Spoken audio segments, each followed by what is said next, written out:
What's up, chat? What's up, guys? How we doing? How are we doing? I think this is the first show we've done without like a full baseball slate available to talk out of, so it's a little new. Rolling with no Crabs today. He doesn't want it bad enough. He's out on the links, I think, out in South Carolina, ready to shoot 12 over. But hey, here we go. Here we go. We're gonna talk about football today. You got my man Degen coming on. Chase, what's good? Pega, what's good? Doing great. I'm excited. Got to sleep in, I think, today for the first time in months. So I'm energized. I'm ready to go, ready to talk some football. And we got the Gen. Let's bring him up. And yes, definitely L Craps for not wanting bad enough. 100%. 100%. The Gen. What's up? It's good. Krabs is in South Carolina. Looked very tropical where he was. Yeah, I think he was at Hilton Head Island, I think. That's okay. Well, that makes sense. Yeah. That makes sense. You guys had a pretty good weekend, huh? TCU, Jerry World, Judge 62. Yeah. Thankfully, I did not have to go watch the Commanders get whopped at Jerry World, but I got the other two. Those were a little better. And you're just a drive back, right? Yeah, I mean, from their house, it's like a little under an hour, but from like the Rangers, Rangers Stadium and AT&T, it's like 30 minutes. Awesome. Yeah, so we're good. Yeah, well, I'm ready to get into it. Yeah, I mean, let's dive right in. Since we have no MLB, we'll kind of shift that to tomorrow when the games are starting up and the series are starting up. You can feel free to come on tomorrow if you can too, but today I just want to dive into some college football for the weekend and NFL for the weekend, and obviously the game tonight. I'm sure there's college football games tonight too that we can go into, but really, I mean, let's just start talking about some of these college football games. I feel like we have to start with the obvious game of the week that's going on in Lawrence, Kansas today or this weekend. I'm kind of my key indicator on this game that I really, really would have loved is if TCU got up to 7.5, which that would have been my take out alone spot. And now they're back down to 6.5, which is giving me a little worry. But I think I'm still in on the boys. I don't know. What is your thought on that game? Yeah, I mean, I think that the buyback on that number doesn't concern me as much because I do think that no matter what, when there's a team like Kansas at home getting that many points, I just think there's probably some system or signals that's like an auto-play there because of the value.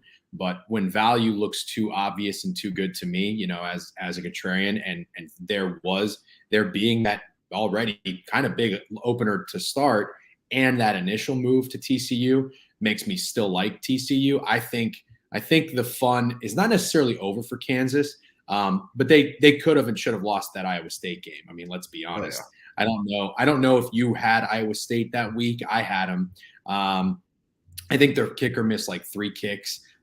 Kansas's offense kind of slowed down a little bit. I think both of these teams, I think one of them is the real deal and one of them's not. And I'm thinking that TCU is the real deal. And so, do I want to back a team after that type of performance? I mean, that you saw in person against Oklahoma? Not necessarily, but if it's against a team like Kansas, I kind of don't have a choice because they're everybody's Cinderella right now, and for all the right reasons. But I wouldn't get too concerned if it starts to come back even more. Then I would be a little nervous, but for me, I'm okay with it at 6. I haven't punched it in yet, so I'm going to take it now so I can get that touchdown with TCU. Yeah, I mean, the whole reason I've been waiting is, I mean, not only to see if they go up to 7.5, but the opposite, because I saw exactly what that Oklahoma line did last week in kind of the same situation. But I'm not too worried either. I think this game reminds me a lot of the Texas Tech Kansas State game from last week, where there's 2 teams coming off of massive wins, and Vegas very obviously showed one of them a lot more respect than the other. And Kansas State came out and covered. Granted, it was in a very fluky manner with that touchdown at the end, but that's kind of the same thing I see here, and I'm trying to be as unbiased as possible, but I think there's more things in the ledger for Kansas going forward where they can still prove that they're a good team. I think that's a great example honestly, you probably couldn't pick a better comparison with the games. Yeah. And yeah, that was an interesting line too. I didn't end up playing that one. By the way, I see a guy, J. Russ, asked if I watch football. Bro, I was at a Commanders game. Saw Carson Wentz in the flesh. Just a quick answer there. But yeah, no, great comparison there. And I like TCU. It's one of my favorite plays of the weekend. Awesome. Is there another play? I have a list of games here, but I want to hear some of your favorite games of what you have to say. Some of the games on the slate. Do you have one that's really sticking out to you? Yeah, I got a few. I'll be honest. I wasn't totally prepared to go college. Don't ask me why. I thought we were going to go NFL first. So okay. I'm just a little late to my card. One of the there's actually two Florida teams that I got my eyes on today. But I don't know that I want to play both Miami and FSU. But these lines are speaking to me. I mean, Miami opening up a 3-point favorite after their two losses, especially one being to Middle Tennessee State. Very embarrassing. I mean, this is as low as Miami can be. And they're opening -3 up to 3.5 at home against UNC. UNC did lose to Notre Dame, but I don't think that's necessarily a loss that public bettors are going to completely, write off UNC and be done with them. And then if you look at the numbers, it looks like it's pretty lopsided. 66% of the bets on UNC makes perfect sense to me. So they're a trendy dog. I love fading trendy dogs. And then on the flip side, I really like FSU this weekend. I think the fact after they just got their ass handed to them by Wake Forest at home, I think the fact that they're opening up +3 in NC State is kind of crazy when everybody's really high on this NC State team, again, for a lot of the right reasons. But they had a 10-point loss, I think, to Clemson in Clemson, which fairly respectable, not embarrassing by any means. So I would have thought this would open as a touchdown. I know FSU has had a really good year and exceeding everybody's expectations, but this line looks way too short to me. So those are two that really jump out to me. I'll kind of leave it at that for there and see what you think about those. Yeah, I mean, I'm in agreement of both those lines. I mean, I looked at that Miami line and I was very confused, especially with the total that high. Like the Miami offense has been atrocious, like to say the least. And if they're going to come out, like the line is done, they're going to come out and score with UNC, which UNC's defense is also not great, but I don't know there's a defense in college football that can make Miami's offense look good. So that jumped out to the page right off me.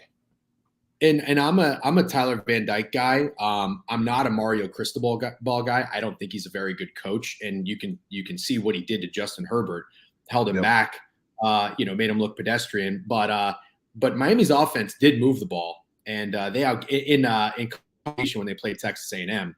I think they lost that game 17-9. They made some questionable decisions, but they're off. I mean, they still outplayed. They had more first downs. I think they had over 300 yards, 350 yards of offense to Texas A&M's 200, which was insane.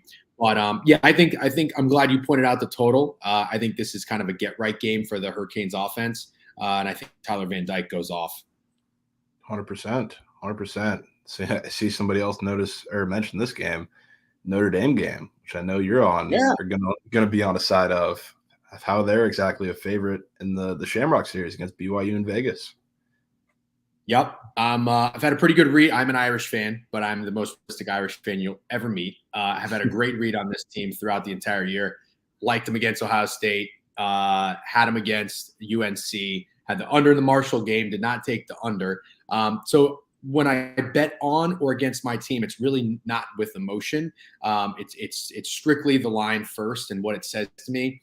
I think on a neutral, because this game is being played in Vegas, I think it's crazy that the Irish are 3.5-point favorites against BYU. So, and one of my favorite systems is an unranked favorite against a ranked opponent. I think BYU is 18th or 20th or something, and Notre Dame's not ranked. Notre Dame, for whatever reason, plays much better on the road.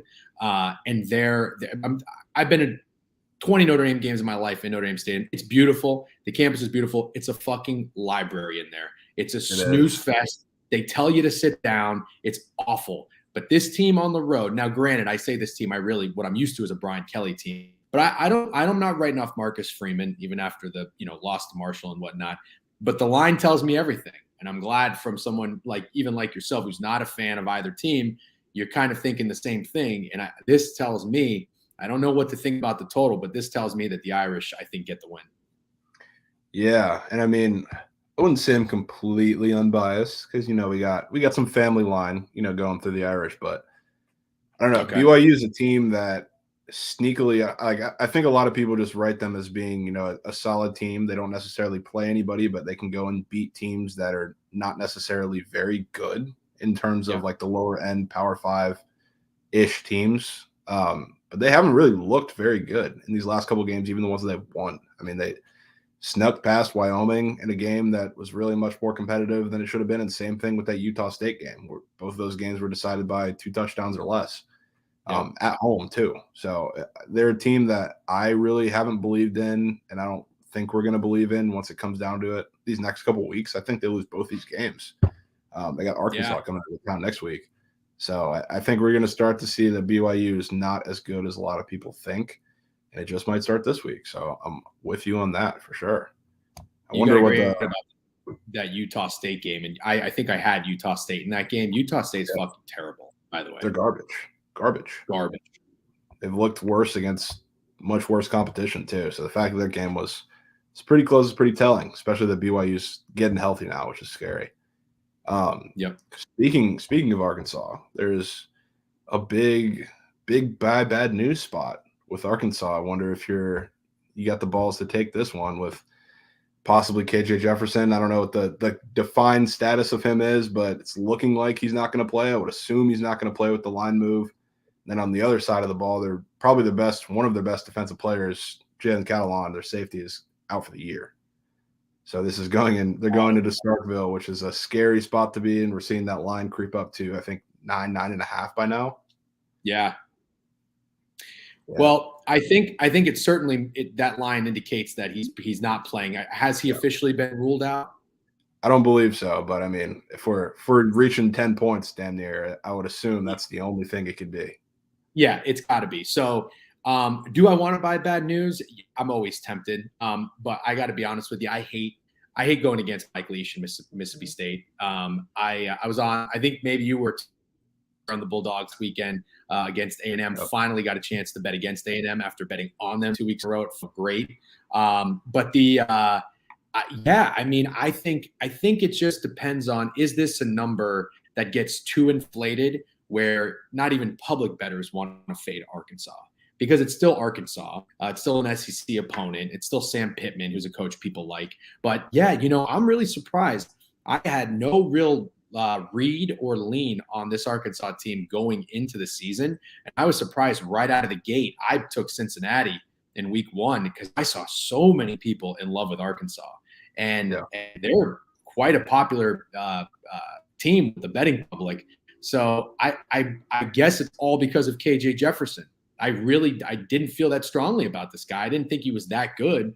So I don't know what to do. I'm not really like that tempted to get involved. What about you? Yeah, I mean, initially, if it was just the KJ Jefferson news, I think I would be a little more inclined. But the fact that Catalon's out on the back end against this, Mike Leach offense, that scares me a good bit.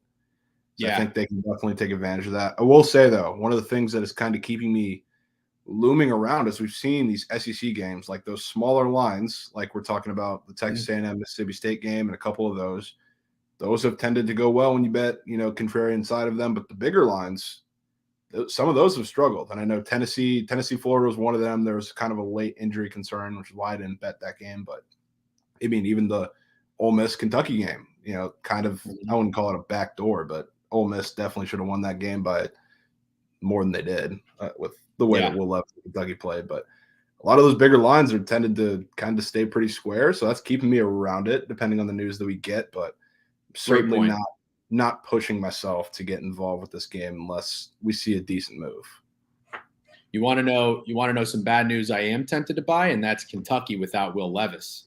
I'm not. I don't have to spend too much time on this game, but I don't know. I'm not necessarily. I've watched Levis play. I think he's good, but I'm not buying this like top 5 draft pick hype hearing. I'm just not seeing it. Maybe I'm missing something, but The only time I really watched him was the game against Florida. And I think they won that game for a lot of other reasons other than Will Levis. Yeah. In part, The other quarterback was the reason. Exactly. So I think he does just enough. I think he's good. Don't get me wrong, but I think Kentucky is a pretty good team, and I think South Carolina is not. And I hate Spencer Rattler. So I saw this came from 10 down to 6 with Levis potentially being out. So I actually might go with Kentucky here. I like that. I mean, I'm as big as a South Carolina and Spencer Rattler disbeliever as probably anybody could be. So I love to hear that. I love to hear that. 100%. 100%. I guess we can stay, or we'll go to the Pac-12, honestly, because this is one game that I've been really, really eyeing. Is this USC Wazoo game? It's going down. It's at 13.5, down to 13 now, but I kind of like the under here. I think this is going to be one of my favorite plays of the week.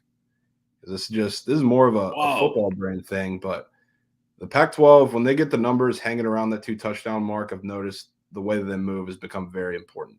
And like I think Wazoo, what they're going to do, I'm still not as big a USC believer as a lot of people are. I think they're going to get exposed here coming down the stretch when they play better teams. But Washington State has been big on TOP control, time of possession control, and ground control. And that's one of the reasons they came and beat Wisconsin. Not that Wisconsin's a fantastic team or anything. They beat them at their own game.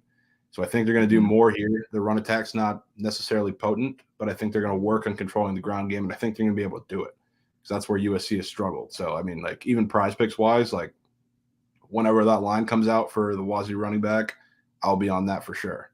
And being that, they're going to try to control the ground game, like a big reason why USC has been able to put up so many points is because they've dominated turnover margin. And in a game where they're going to run the ball a lot, even though Cam Ward is great through the air, they're going to try and run the ball, and the opportunities aren't going to be there as much. So I think this game stays under. I think Wazoo keeps it competitive. So that's probably something I will definitely be on.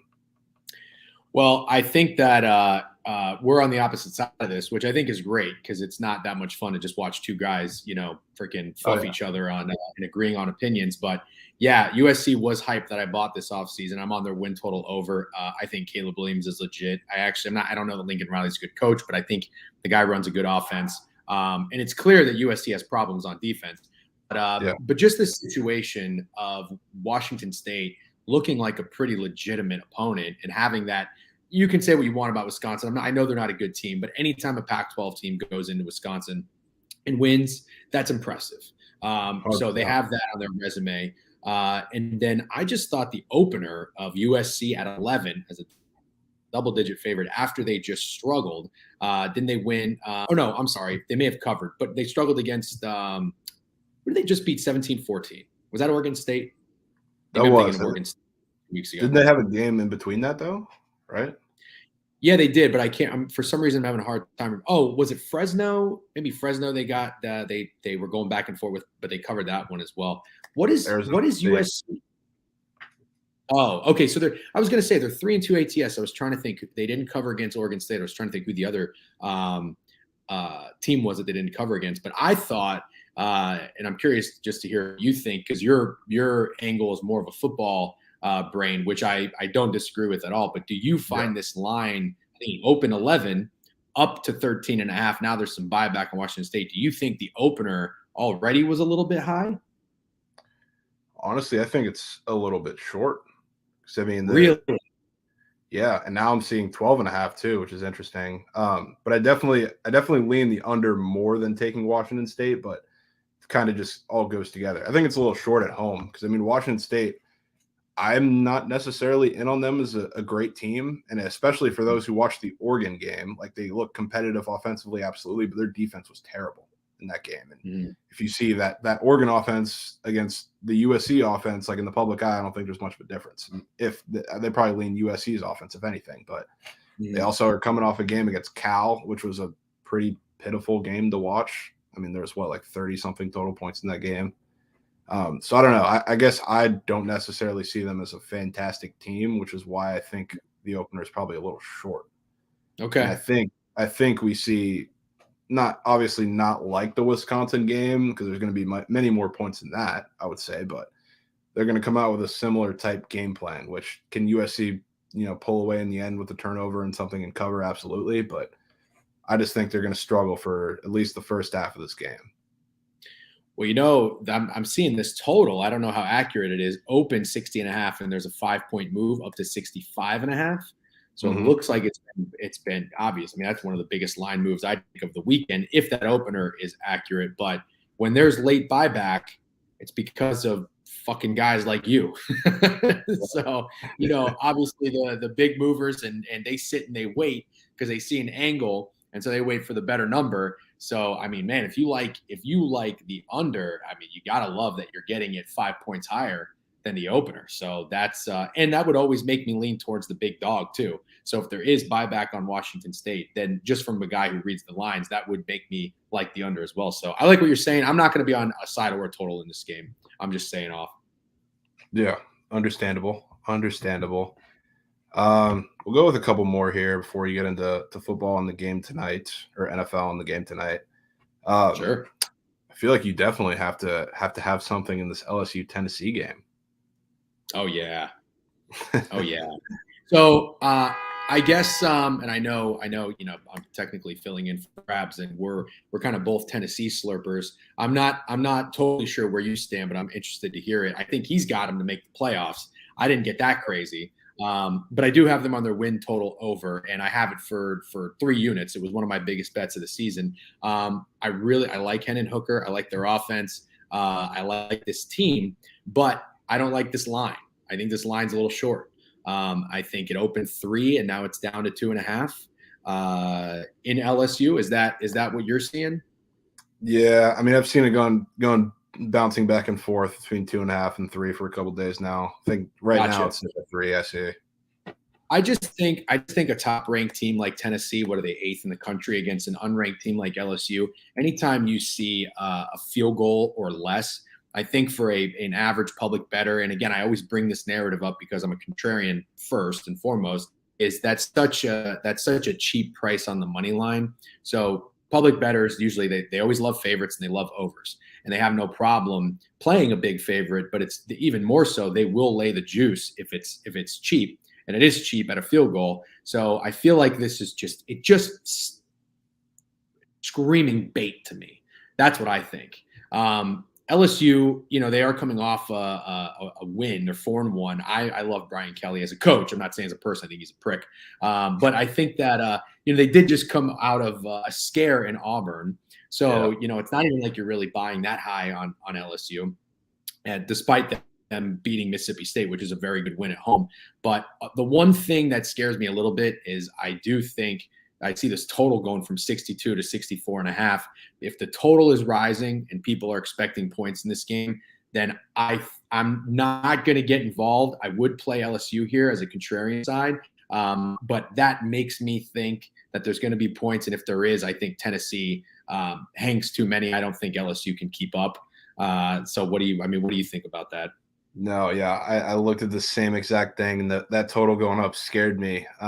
There was that, and then like football brain side of things. This is a Tennessee team who went into that Florida game a little banged up, and now they're coming off of a bye week, which is good to get healthy, good to game plan for LSU, everything.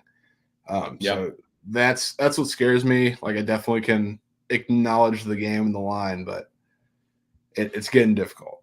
It's getting difficult. But I definitely have to lean LSU. I just don't know if I can end up playing it for sure. I agree. That's exactly where I'm at. Exactly. And 7 dot, we'll get into Thursday Night Football just in a little bit. It is a very confusing game. I'll give you that. Let's see. What other stuff do we have on the slate here? Oh, I got a quick one for you. While we're on the SEC, and I know I don't want to be so SEC heavy, but you asked me in the beginning what one of my favorites are, and I do have to bring up Georgia. I got to bring up Georgia. Georgia is giving me the vibes that Alabama gave me last weekend, where you have one of the best teams in the country in a contrarian spot, because the public's even finding that it's too many points. So Bama was 16.5, 17.5 on the road in Arkansas, and they were only getting 40% of the bets. Had that line move, they covered. It got dicey. But now you're finding Georgia coming off of their scare of almost losing outright to Missouri, and I think the public's saying this is too many points. So 20, but it's 28 up to 28.5, 29, but they're only getting, I think, 30 something percent of the bets. So I do like Georgia with all those points. I think they make very light work of, is Auburn? I don't even have the game up in front of me. Yeah. I mean, this is a bad Auburn team that Jake Hazen has tried to keep me off of a few times, and I haven't listened to him. But he's right. They are a bad team, and I think Georgia absolutely destroys them. No, I'm with you, and I'm seeing 30 now too, which I know you're talking about. I was listening into the spaces the other day while I was doing something, and you were talking about the under in one of the NFL games that we'll talk to in a minute. I think that going to a 30, which is not necessarily a round number in terms of points, and then you're going and getting to that next step where the public says, "Oh, that's too many points," and we're hitting 30. So I'm definitely with you on that one. I also think they roll in this game for sure. I think somebody, Tyler COD, says, I don't even think Auburn scores. I agree. Yeah, they just might not. I really don't think so. Yeah, last one we can touch on before we go to the NFL. This is Utah UCLA game. Oh man, yeah, that's fun. Yeah, I mean, this is tough because a lot of the Pac-12 teams like this, I'm not necessarily too high on either way, but I really would love to sell the DTR hype after they look so good against Washington and after he's, getting his name in Heisman conversations. And this is still a Utah team that's very good. And the fact that they're getting 3.5 points on the road, which granted UCLA doesn't have the most ruckus home environment or anything, but 3.5 points on the road for Utah seems a little like a lot. You think it's a lot? Okay. I think it's a lot. I thought it'd be about a point shorter than I would have made it. I think Utah would be about a touchdown better on a neutral field, but you're right. There's not much home field for UCLA in this spot. I mean, I think it'd be hard to find someone who would disagree with the statement that Utah is a better football team than UCLA is. So you certainly have to make them the favorites. And I think that I think we're seeing right now that it looks like Utah is pretty public. So not many bettors are buying into UCLA quite yet, even after that Washington. Maybe they're kind of thinking like we're thinking. I think Jake had mentioned too. Maybe Washington just isn't that good, and their win against Michigan State is not that impressive because Michigan State looks pretty shitty.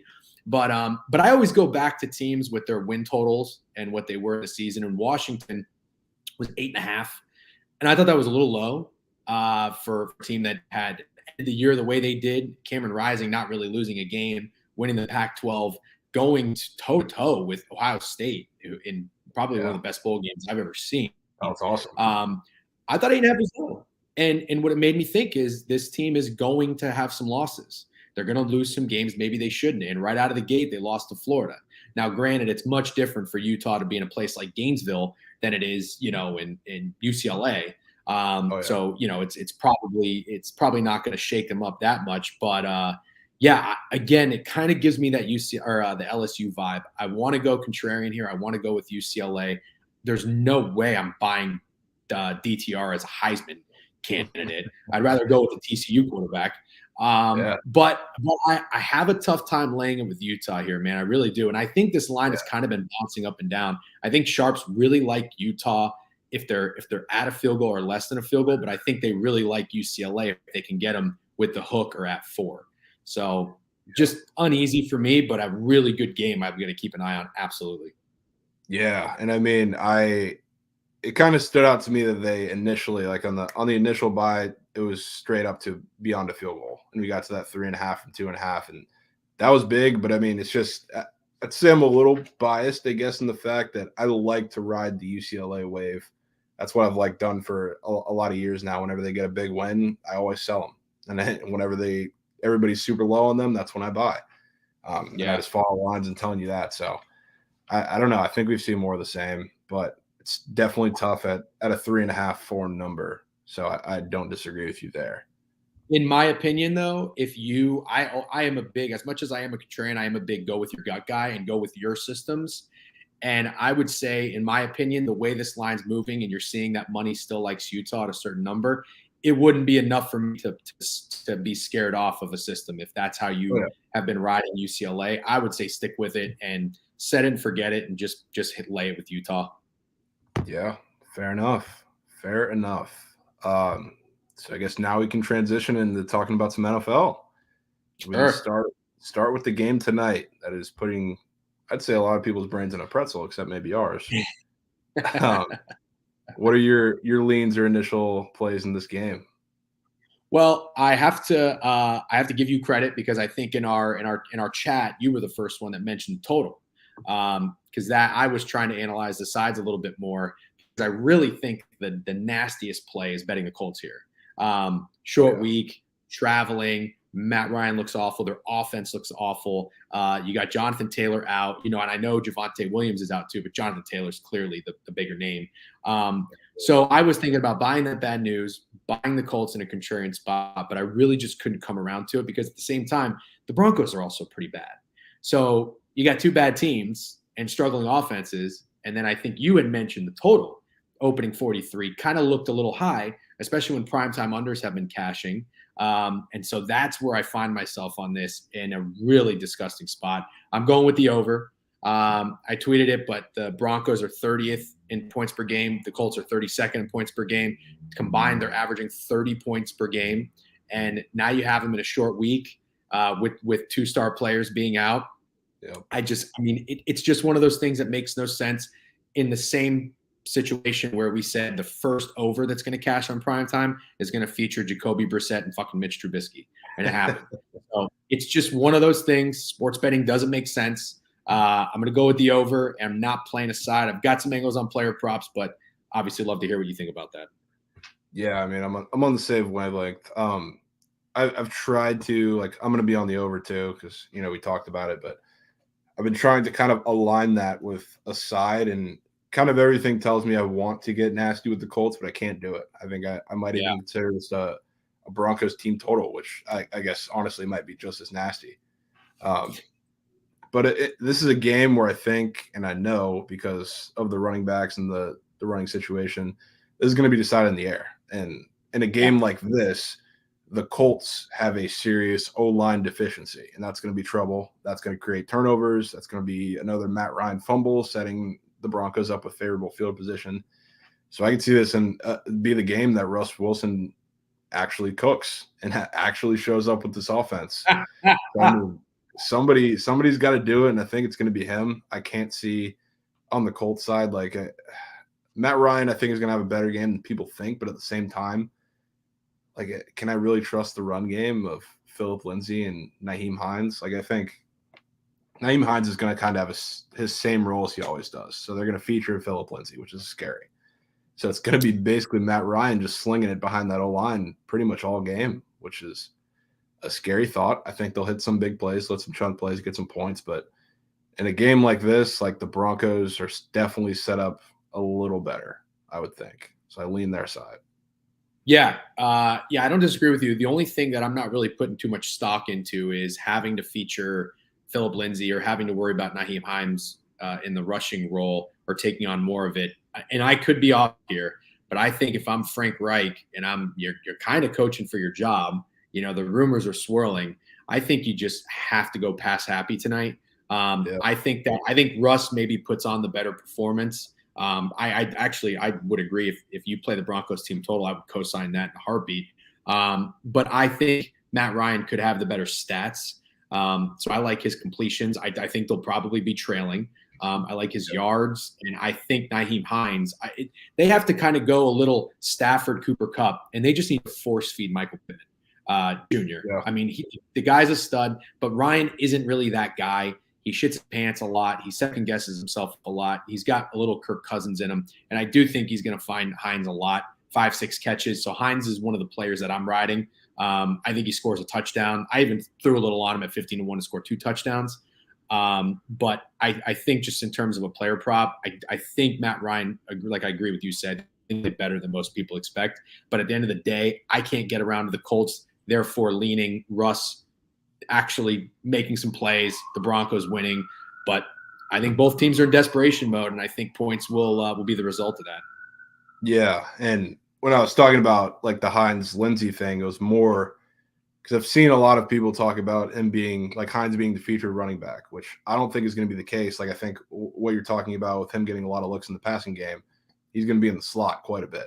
So like that's where I think he's going to get a lot of his looks as opposed to just coming out and getting 15, 20 carries, which I don't think is going to happen. But I like that angle. I think he's going to force feed. Hines get him the ball in space, force feed. Michael Pittman like he should. I think the tight ends for the Colts are going to eat.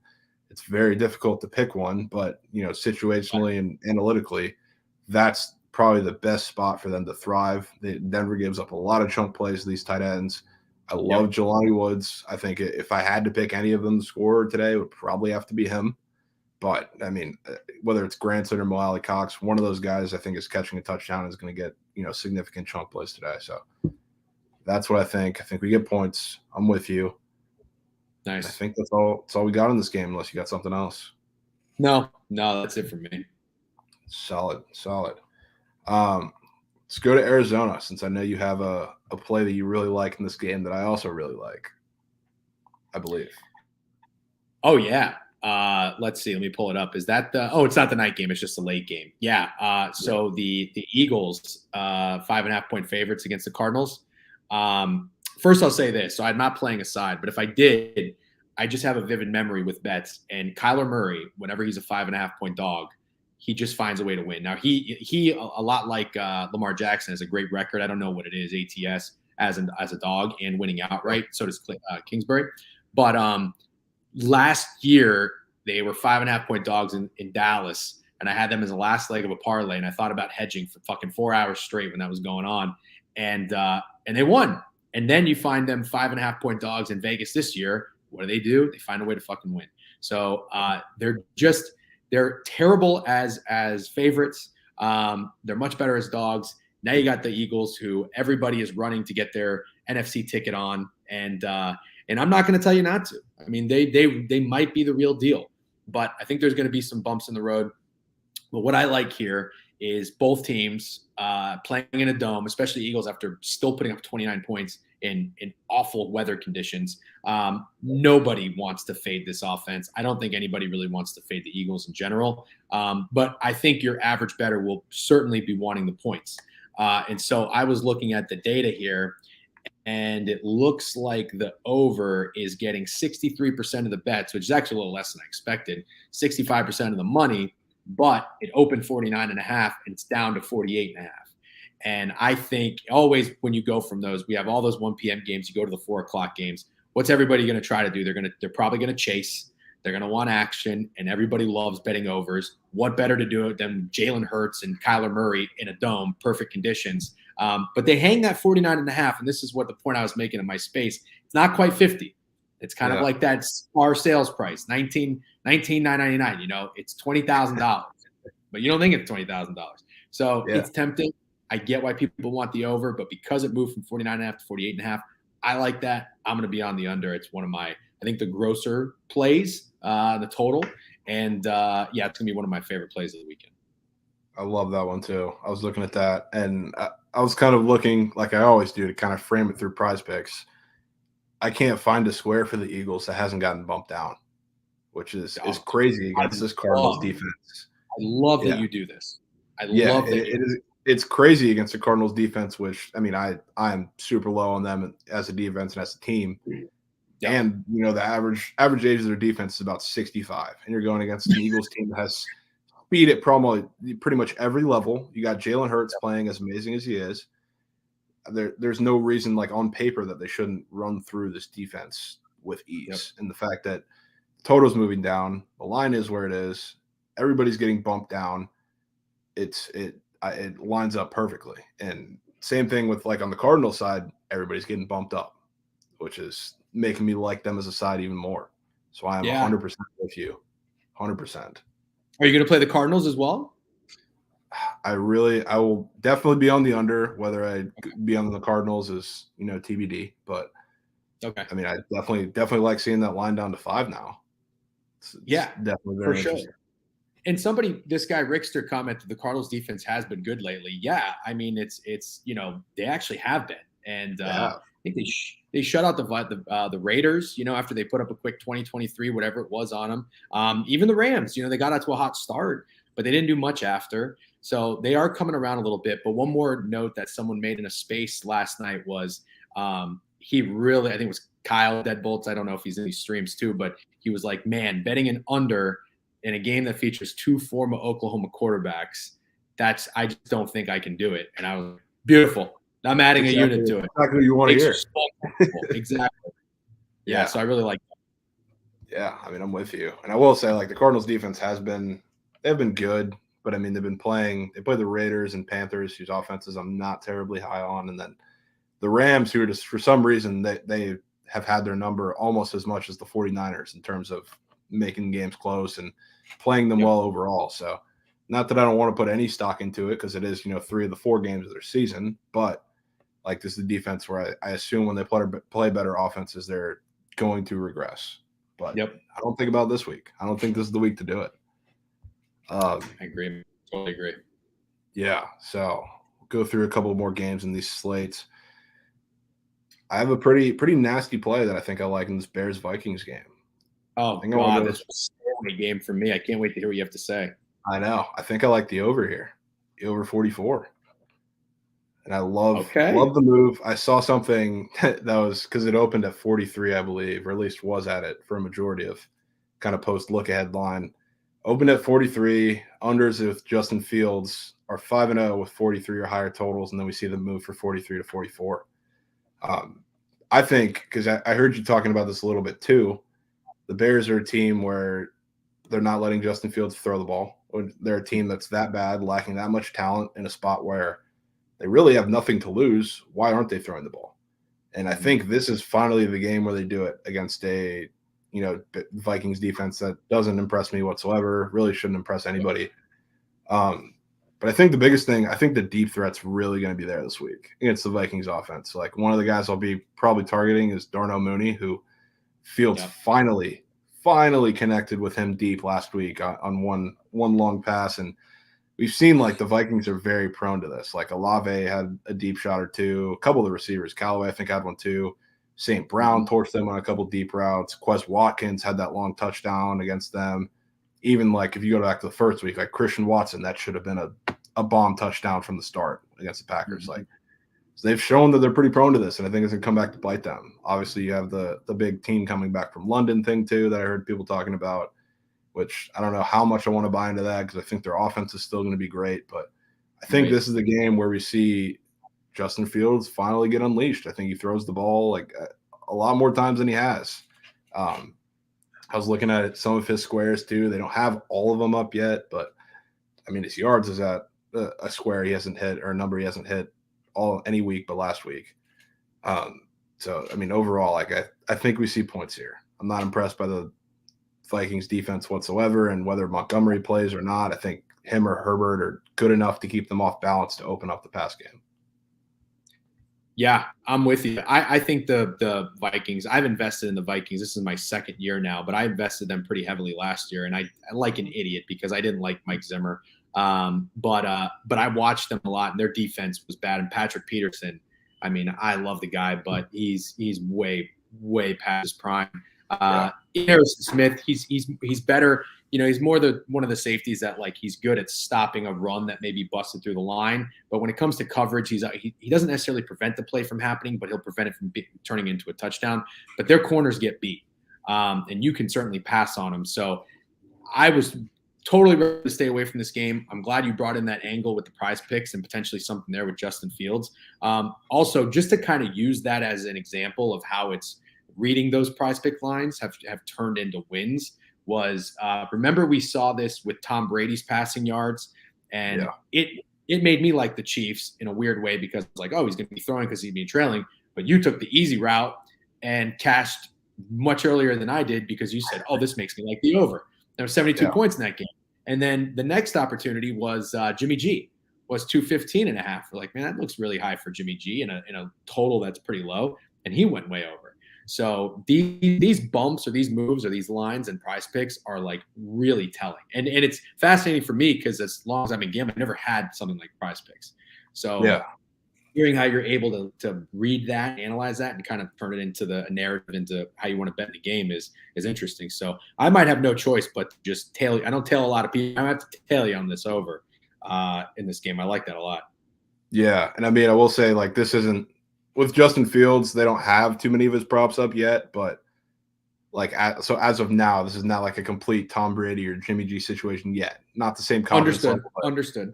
As his lines come out, like that was just I looked at honestly the game first, and that was my read for that, and then I was looking at kind of to confirm with his lines on PrizePicks. So once those come out, we'll see, and I'll see how it kind of evolves to that point. But I still like it. Still like it regardless. Let's talk about the Bucks. I want to talk about the Bucks this week because this is a game like the Bucks are not losing. Like I think they're going to be my survivor pick this week. But I mean, this is a Falcons team that's coming in undefeated against the spread. We know what they've done. Seen a lot of Falcons talk, and this is probably the lowest point that you'll see the Bucks at all season in terms of where their public perception. Because over the next 3 weeks, they're going to look great. They're going to pick up wins. Their offense is going to flesh it out, assuming they can stay healthy, which is a big question mark. But their offense is going to get right. So is their defense over these next 3 weeks, and then they're going to go into the Ravens game, hopefully win. It's going to be a huge turning point of their season, I think, these next couple of games. But what are your thoughts on this game? Well, I mean, I think this is probably a play where the Bucks look pretty public. They're a little sharp. I think they're 8-9. I think the total actually went up from 48 to 48.5, which I thought looked pretty high. Let me just check that line. That one. It dropped. Well, yeah, because that's for no Cordell Patterson and possibly no Pitts, like we're seeing here, which is kind of scaring me off of taking the Bucks. But I don't think they lose this game by any means. Yeah, what's interesting, because the Falcons were 4 ATS, I thought they'd be a little bit more trendy, but they're not. And now I'm kind of wanting to buy the bad news if both of those guys are out. But from a football brain perspective, I really get it. Like, how are these guys going to move the football if they can't run, if there's no Cordell Patterson? Mariota can't throw. And then now they don't even use Pitts anyway, which blows my mind. Yeah. But I don't know what to do here. And I'm not a huge parlay or teaser guy, but I think if you had to play this game, I think you tease Tampa down to 2.5, whatever you can get it at, and kind of, find it a dance partner. And I don't even know. I mean, I thought I liked the total at first, but now with the line move the opposite way, granted it is reactive to injury news. But yeah, nothing I want to get really behind. And I thought the narrative of the Bucks coming off a loss, Brady being pissed, now he's getting a divorce, I thought all that would be very, very like a public narrative that I would want to fade. But because they have the line move as well, and this was before the Pitts news, I didn't want to take the Falcons here. So I would tease Tampa down, maybe with the Packers, or nothing for me. Yeah, I mean, honestly, too, like I see, what is that, 47 now you're seeing the total? I see 46.5. 46.5. I mean, if it's around there and doesn't really go any lower, I kind of still like the over. But that also gives me a little more confidence in the Bucks. I agree. Because I mean, the Falcons, they play the Bucks really well for periods of time. Like, they'll come out in the first half and they'll look very, very competent. But the one difference is, like, when they don't have guys that they can get the ball to and let them work in space, like a Cordell Patterson or even like a Kyle Pitts, because the Bucks don't particularly cover tight ends well either.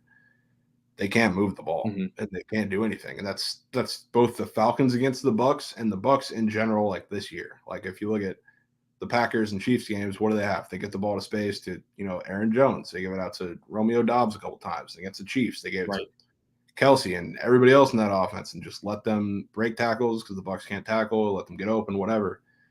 There's nobody really other than Drake London that can do that for this Falcons team. So it really, like, everything is scaring me towards taking the Bucks, but like football brain is telling me to stick with it. Plus the Bucks defense is just absolutely owned the Falcons in like the past couple years. I know it's a different offense, but I can't tell you the amount of defensive touchdowns I've seen the Bucks get against the Falcons.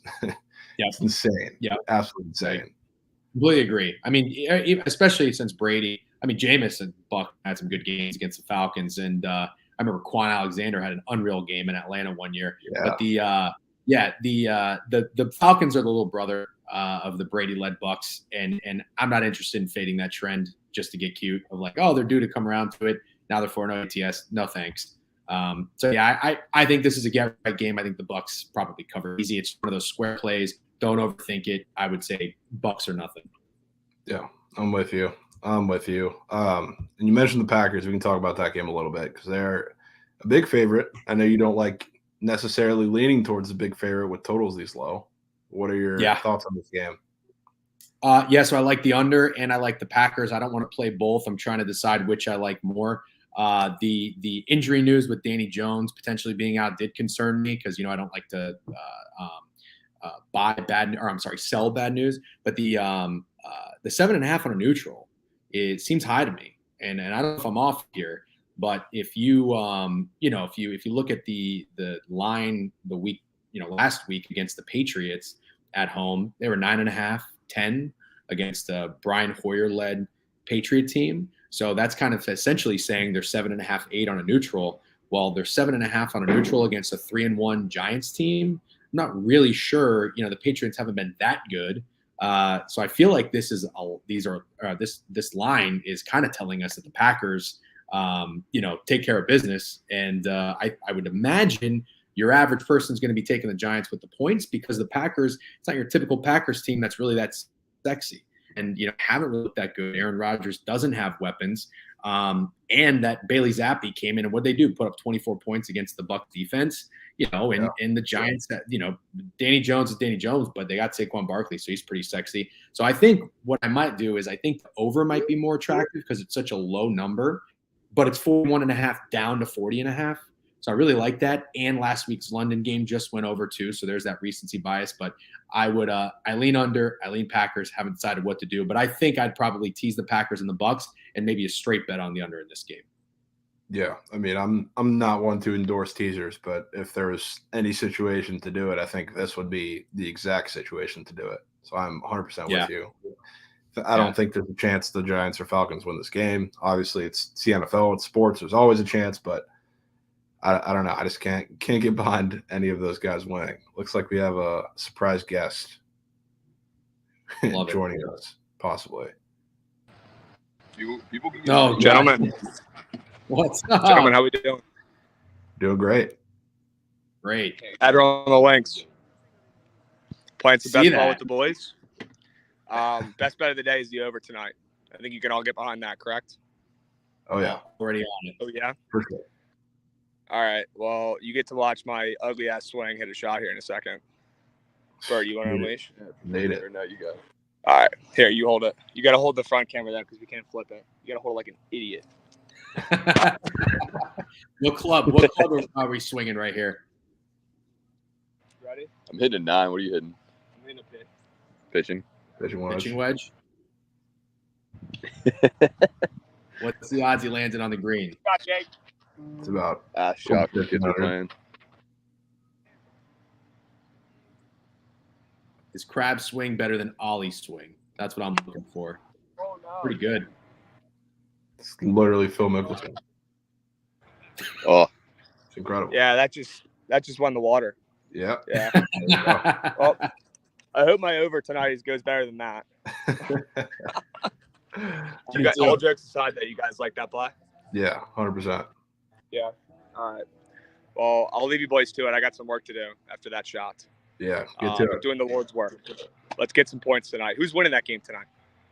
Broncos. Probably Broncos. Broncos? Are they covering? That I don't know. Probably. Jovan says probably. Russell's probably. All right. Well, let's get plenty of Russell Wilson bangs and hopefully not a lot of sketchy, weird videos of him trying to be funny. All right. Good. I'll catch you, gentlemen. All right. See ya. It's awesome. There we go. Yeah, it's the energy we need to close it out. It's the energy we need. We can go over another game or two. Is there anyone that's screaming at you that we haven't talked about yet? Yes. I like the Saints. Curious to hear what you think about this this line. Saints after I think Dalton's playing again. Correct me if I'm wrong. Opening 4.5 at home against the Seahawks after just losing in London. So you got the narrative of the travel coming back from London, and now the line already opened a little bit higher than I expected after the Seahawks just put up 48 against the Lions. I know the Lions are nothing special, but it's important to remember the Seahawks were 6-point dogs in that game. And I think that I think the line move is kind of telling here. 4.5 up to 5. New Orleans is only getting 53% of the bets, and I think that's kind of obvious. It makes perfect sense to me because of the number that they're laying. I don't think many public bettors would want to try to have the Saints win by 5 against the Seahawks team. That seems like they might be pretty feisty. Also, the total's up from 43 to 46.5, which I think is kind of interesting. So if we're going to see points, it makes me like the favorite, especially a contrarian favorite. So the Saints, I think, are one of the fishiest lines of the day and probably one of my favorite bets. I love that. And I mean, I think this is awfully recent. I think they just announced that they're not officially out, but Jameis and Michael Thomas again didn't practice today. So I mean, a team like this getting 5.5, and I think Geno Smith is a pretty big public darling at this point, along with the rest of that Seahawks offense, unless they're playing the Lions like last week. But yeah, I mean, it makes me certainly like the Saints, certainly like the over too. We're going to see points from both sides, and Saints just might win a shootout. Red Rifle just leading another couple points. It's my guy. The Seahawks defense really is not very good. They're not. And I think, and I like Dan Campbell. I think Lions are a great story. I think they're lovable losers, but as a favorite, not something I can ever really find myself getting behind. But a Pete Carroll coach team doing what they did is not really surprising. But I think a Geno Smith quarterback with these stats we're seeing, I think he's one of the top QBRs in the league right now. I think at a place like St. Louis is kind of where shit starts to go off for him. So I do think the Saints have their way with the Seahawks, unfortunately. Yeah, I'm kind of with you, unfortunately, as well. Real quick before you close it out, speaking of the Lions, I feel like this, it's crazy. I know how bad the Lions defense is, but seeing a Patriots total at 45.5 is a little crazy to me. I don't know your thoughts on that. I got two leans. I like the Patriots, and I like their. So I'm trying to decide which one I like more. Do not want 2 plays in this game. It'll probably be the under. All the Lions games are soaring over.